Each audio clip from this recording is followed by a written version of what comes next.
today we will discuss about water. If we talk about the chemical formula of water, it is H2O, right? How H2O is formed? It is formed by the covalent bond between the oxygen and the hydrogen atom. If we talk about the structure of water molecule, it is H single bond O and H single bond O. Two lone pair of electron is present over the oxygen atom in water molecule, right? Now, question is why water is called as a universal solvent. Why water is called as universal solvent?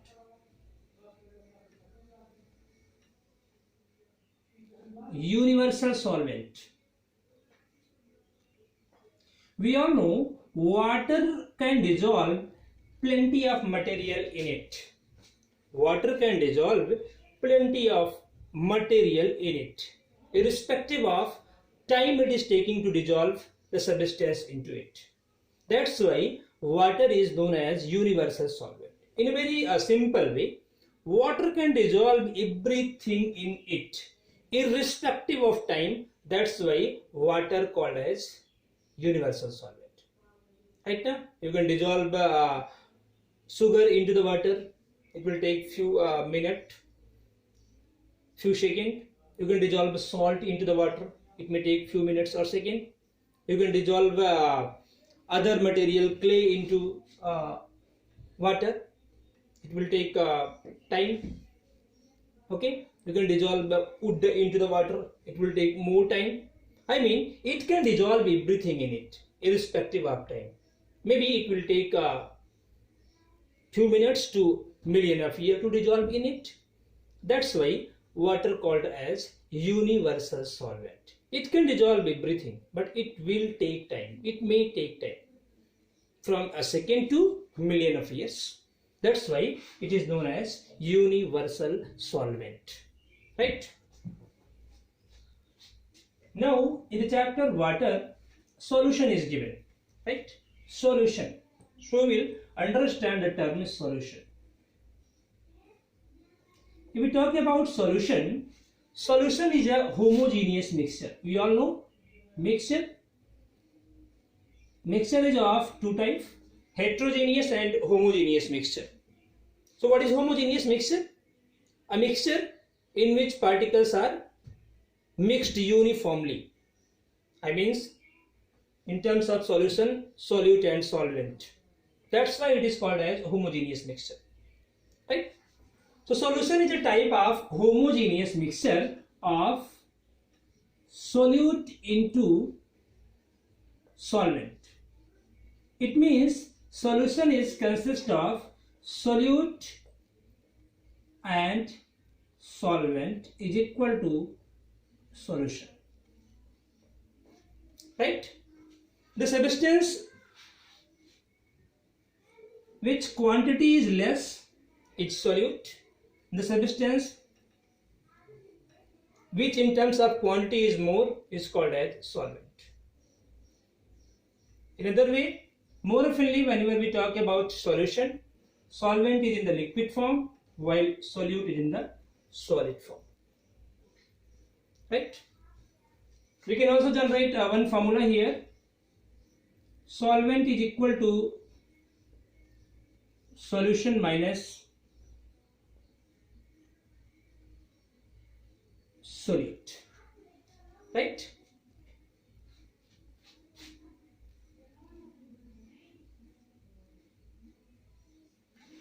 Another term related with solubility, related with solution is solubility. So what is solubility? Solubility term is correlated with solution. We all know solution is a homogeneous mixture of solute into solvent.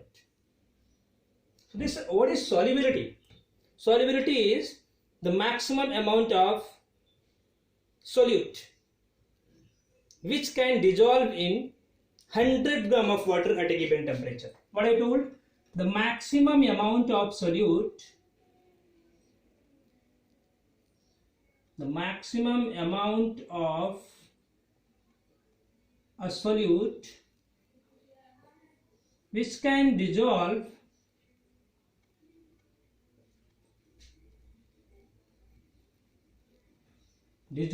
in 100 gram of water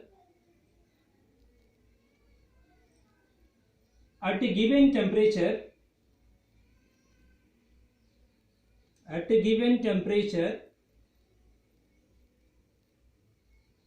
is called as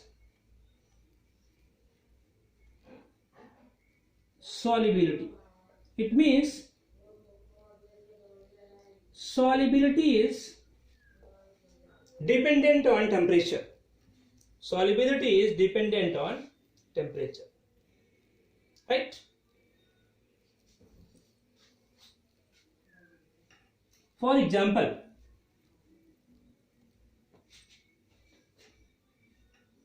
(36 gram of NaCl in 100 gram of water at 20 degrees Celsius temperature.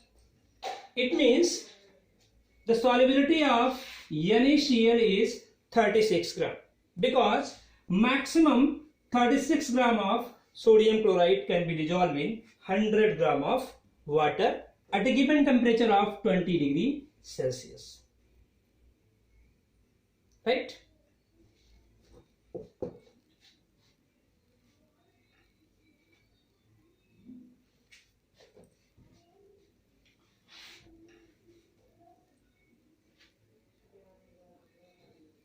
Another term present in this chapter is hydrated and anhydrous substance. Hydrated and anhydrous substance.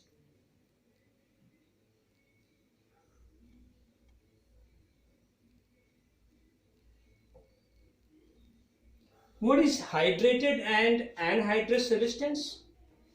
In a very simple way, hydrated substance can be defined as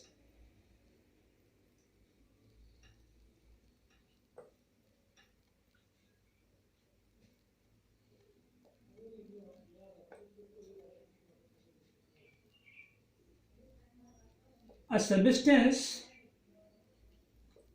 containing water of crystallization. Right? So a substance which have water of crystallization in it is called as hydrated substance. For example, sodium sulfate decahydrate. Here 10 molecule of water is loosely held with sodium sulfate. That's why it is hydrated substance. Copper sulfate 5s2. Again, water molecule is associated loosely with copper sulfate. That's why hydrated substance.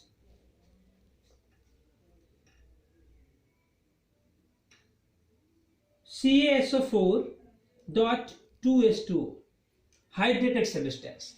Because water of crystallization is loosely held with calcium sulfate. While if we talk about anhydrous substance can be defined as anhydrous.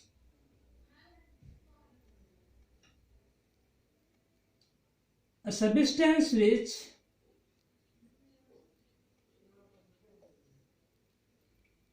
which do not have water of crystallization.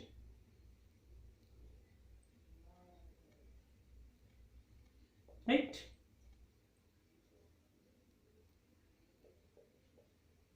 So a substance which do not have water of crystallization loosely associated with it is known as anhydrous substance. For example, potassium nitrate. You can see water of crystallization is not associated. Sodium chloride, water of crystallization is not associated. Potassium chloride, water of crystallization is not associated. Sodium nitrate, water of crystallization is not associated. That's why these substances are known as anhydrous substance. I hope you people understood the term hydrated and anhydrous substance. See, you can also convert hydrated substance into anhydrous substance. Let's see how hydrated substance can be converted into hydrated substance. Hydrated into anhydrous. How hydrated substance can be converted into anhydrous substance? By heating it at a temperature of 100 degrees Celsius. When hydrated substance is heated at a temperature of 100 degrees Celsius, it changes into anhydrous substance. For example, copper sulfate pentahydrate. When heated strongly at a temperature of 100 degrees Celsius, it changes into anhydrous copper sulfate plus water molecule. Right?